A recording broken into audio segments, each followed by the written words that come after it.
সাত দিন ধৰি গোটেই চলিব, খেল চলিব, সদায় চলিব।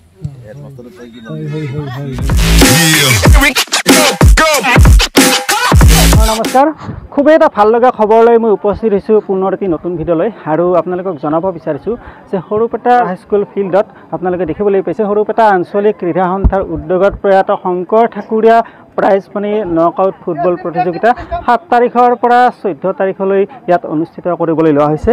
আৰু আজি মই প্ৰথমটো দিনত উপস্থিত আছোঁ। তেওঁলোকৰ অলৰেডি যিখিনি অফিচিয়েল নিয়ম সকলোখিনি হৈ গ'ল, এতিয়া খেলখন আৰম্ভ হ'ব। কিন্তু তাৰ এক মুহূৰ্তত আজিৰ এই খেলখন বা এই 7 দিনৰ এই খেলখন ফুটবল প্ৰাইজ মানি প্ৰতিযোগিতাখন কি উদ্দেশ্য আগত ৰাখি ইয়াত অনুষ্ঠিত কৰা হৈছে সেই বিষয়ে মই আপোনালোকক জনাব বিচাৰিছোঁ। আমাৰ লগত আছে আমাৰ সতীৰ্থ বন্ধু আব্দুল মুতালিব আছে, তেখেতৰ পৰা সবিশেষ সকলোখিনি কথা আপোনালোকক জনাব বিচাৰিছোঁ।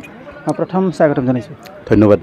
কেনেকুৱা ধৰণৰ উদ্দেশ্য আগত ৰাখি 7 দিনীয়া এই খেলখন অনুষ্ঠিত কৰা হৈছে? আমাৰ উদ্দেশ্য মানে সৰুপেটা আঞ্চলিক ক্ৰীড়া সন্থাৰ আমাৰ বিভিন্ন সমস্যা আছে। আমাৰ আৰ্থিক দিশত কিছু পিছপৰা, আমাৰ কাৰ্যালয় এটাৰ প্ৰয়োজন হৈছে বাৰু, আধা হৈছে, কিন্তু আৰু বাকী কিবা কিবি প্ৰয়োজন আছে। আমাৰ মহিলা ফুটবল দল এটা আছে, আমাৰ ল'ৰা ফুটবল দল আছে। গতিকে গোটেইখিনিৰ কাৰণে আমাৰ আৰ্থিক দিশটো টনকিয়াল কৰাৰ উদ্দেশ্যে আমি সৰুপেটাত এই প্ৰতিযোগিতাখনে আয়োজন কৰিছোঁ। সৰুপেটা আঞ্চলিক ক্ৰীড়া সন্থাৰ উদ্যোগত আমাৰ এইটো প্ৰয়াত শংকৰ ঠাকুৰীয়া ডাঙৰীয়াৰ সোঁৱৰণত আৰু তেখেতৰ সুপুত্ৰ যতীন ঠাকুৰীয়া ডাঙৰীয়াই এই আমাক বঁটাটি প্ৰদান কৰিছে। প্ৰাইজ মানিখিনি তেখেতেই যোগান ধৰিব।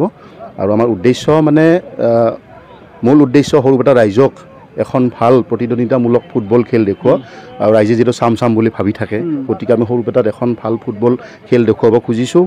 আৰু আগে পিছেও আমি সৰুপেটাত ফুটবল আয়োজন কৰোঁ, কিন্তু এইবাৰ অকণমান ব্যতিক্ৰমী ধৰণে, মানে এইবাৰ মুকলি নহয়, আমি 8টা দলক আমন্ত্ৰণ কৰিছোঁ, মানে আমন্ত্ৰণীমূলক ফুটবল প্ৰতিযোগিতাৰ আয়োজন কৰিছোঁ। আমাৰ আজিৰ পৰা আৰম্ভ কৰি অহা ৰবিবাৰলৈকে 7 দিন ধৰি গোটেই চলিব, খেল চলিব, সদায় চলিব। আৰু আমি ৰাইজক আমাৰ প্ৰতিযোগিতা উপভোগ কৰিবলৈ আমি অনুৰোধ জনাইছোঁ। এটা কথা সুধিছোঁ, আজি কাৰ মাজত খেলখন অনুষ্ঠিত হ'ব? আজি বট্টাৰী দল আৰু হাউদৰ পিঠা দলৰ মাজত আজি প্ৰথমখন খেল উদ্বোধনী খেলখন অনুষ্ঠিত কৰা হ'ব। আৰু বাহিৰৰ ক'ৰ পৰা দল থাকিব? বাহিৰৰ পৰা বিভিন্ন ঠাইৰ পৰা দল থাকিব। আমাৰ নামনি অসম, উজনি অসমৰ বিভিন্ন ঠাইৰ পৰা আমাৰ দল থাকিব, ভাল দল থাকিব। আৰু বহুত মানে ৰাজ্যিক পৰ্যায়ত খেলা বা ৰাষ্ট্ৰীয় পৰ্যায়ত অসমক প্ৰতিনিধিত্ব কৰা খেলুৱৈ আপোনালোকে আমাৰ ইয়াত দেখিবলৈ পাব।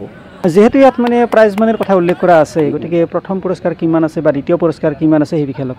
প্ৰথম পুৰস্কাৰ আছে আমাৰ 15,000 নগদ ধন, লগতে ট্ৰফি থাকিব। আৰু দ্বিতীয় পুৰস্কাৰ আছে 10,000, লগতে ট্ৰফি থাকিব।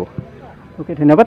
যি নহওক, এই গোটেই খেলখনৰ ওপৰত মই যিমান দূৰ পাৰোঁ 2 এটা ভিডিঅ' ক্লিপ দেখাবলৈ চেষ্টা কৰিম। লগতে যিসকল দৰ্শকে আমাৰ এই ভিডিঅ'টো চাইছে, আমাৰ স্থানীয় যিসকল ৰাইজ আছে, তেওঁলোকে এই সুন্দৰ খেলখন প্ৰতিদিনে হ'ব, 7 দিনৰ বাবে হ'ব। গতিকে আপোনালোকে 14 তাৰিখলৈ সঠিক টাইমত আহি ইয়াত খেল উপভোগ কৰিব পাৰিব। গতিকে আপোনালোকে নিশ্চয় আহিব। যি নহওক, ইয়াৰ সুন্দৰ ভিডিঅ' ক্লিপসমূহ আপোনালোকৰ বাবে আগবঢ়াইছোঁ। তো ভিডিঅ'টো সেইফালেকে চাই থাকিব। সৰুপেটা আঞ্চলিক ক্ৰীড়া সন্থাৰ তৰফৰ পৰা আমি এক চিন্তা চৰ্চাৰ মাজেৰে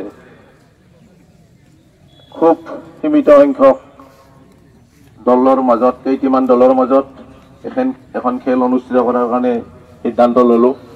কিন্তু সৰুপেটা অঞ্চলটো যিহেতু আৰ্থিকভাৱে একেবাৰে পিছপৰা অঞ্চল, এখন খেল অনুষ্ঠিত কৰিব লাগিলে বহুত অৰ্থৰ প্ৰয়োজন হয়, সকলোৱে জানে। গতিকে আমি আমাৰ এই কাৰ্যকৰী সভাপতি যতীন ঠাকুৰীয়া ডাঙৰীয়া বন্ধুবৰ তেখেতে আগ্ৰহ প্ৰকাশ কৰিলে যে তেখেতৰ স্বৰ্গীয় পিতৃৰ শৰণত প্ৰাইজ মানিখিনি দিব। আৰু বাকী অন্যান্য আনুষংগিক যিখিনি খৰচ এইবিলাকো আমি সংগ্ৰহ কৰিব লাগিব। কিন্তু আপোনালোকে এইবাৰ গম পাইছে যে সৰুপেটাত একাধিক্ৰমে এইবাৰ সৰুপেটাৰ মানুহ এটা জুৰুলা হোৱাৰ দিশেই আহি আছে লাহে লাহে। কাৰণ এইবাৰ 100 বছৰ হ'ব সৰুপেটা দুৰ্গা পূজাৰ। তাত প্ৰত্যেকটা পৰিয়ালৰে নিশ্চয় অৰিহণা থাকিব। গতিকে সেই কথাও আমি আগত চিন্তা কৰিব লাগিব। গতিকে এইবিলাক চিন্তা চৰ্চা কৰি আমি একেবাৰে সীমিত 8টি দলৰ মাজত আমি এই খেলখন অনুষ্ঠিত কৰিবলৈ লৈছোঁ। আৰু ইয়াত আমাৰ ভুলভ্ৰান্তি হ'ব পাৰে, মানুহে সমালোচনা কৰিব পাৰে যে কিয় আৰু খেল এখন অনুষ্ঠিত কৰি 20 টকা বা কিবা এটা বৰঙণি ল'ব লগা হ'ল, এই কথাটো আহিব পাৰে। কিন্তু আপোনালোকে প্ৰত্যেকেই জানে যে এই অনুষ্ঠানটো অনুষ্ঠিত কৰিবৰ কাৰণে বহুত অৰ্থৰ প্ৰয়োজন। আমি একেবাৰে অনিচ্ছাকৃত সত্ত্বেও আমি নিজেই কিছু অৰিহণা আগবঢ়াইছোঁ প্ৰত্যেকেই।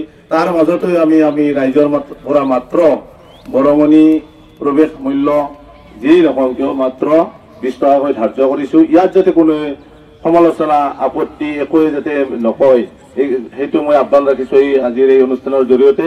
আৰু সকলোৱে আহক, ফুটবল খেল উপভোগ কৰক। সকলোৱে আজি আমাৰ প্ৰথমখন খেল আৰু একাধিক্ৰমে খেল অনুষ্ঠিত হ'ব, কোনো ধৰণৰ আমাৰ বিৰতি নাই। আৰু সেইকাৰণে মই সকলোকে অনুৰোধ জনাইছোঁ, আমাক সামান্যতম অৰিহণা আগবঢ়াই আপোনালোকে খেল উপভোগ কৰক, আমাৰো খেলখন পৰিচালনা কৰক, আমাক শক্তিশালী কৰক আৰ্থিক দিশত। আৰু আমাৰ পুনৰবাৰ যদি কিবা ভুল ভ্ৰান্তি হৈছে বা ভুল ভ্ৰান্তি হ'লেও যাতে সকলোৱে আমাক মাৰ্জনা কৰে, এইখিনি কথাই ৰাখি এইখিনি আহ্বান ৰাখি মই মোৰ চমু বক্তব্য ইমানতে সামৰণি মাৰিছোঁ। ধন্যবাদ। এখন খেল অনুষ্ঠিত কৰিবলৈ লৈছোঁ খুব সীমিত দলৰ মাজত। আমাৰ যথেষ্ট কষ্ট স্বীকাৰ কৰিছে গোটেইখিনিয়ে। আমাৰ সৰুপেটা ক্ৰীড়া সন্থা, সৰুপেটা ভলীবল কোচিং চেণ্টাৰৰ সমূহ সদস্যই। গতিকে আজি আমাৰ এই খেলখনৰ বিৰতিহীন খেল, ৰবিবাৰে আৰম্ভ হ'ব, ৰবিবাৰে শেষ হ'ব। এই বিৰতিহীন খেলখনৰ আজি আৰম্ভণিৰ দিন। আমি এই খেলখন উদ্বোধন কৰিবলৈ মোক দিছে। আচলতে আমি ইমান ডাঙৰ বিষয়ে বাপ লোৱাৰ বা ডাঙৰ এটা চিন্তা কৰাৰ মানসিকতা মোৰ নাই। তথাপিও যিহেতু দায়িত্বটো অৰ্পণ কৰিছে, সেইখিনি পালন কৰিবই লাগিব। গতিকে এই উদ্বোধনী ভাষণ হিচাপে মই এইখিনি কৈয়ে মই মোৰ বক্তব্যৰ সামৰণি মাৰিছোঁ। ধন্যবাদ।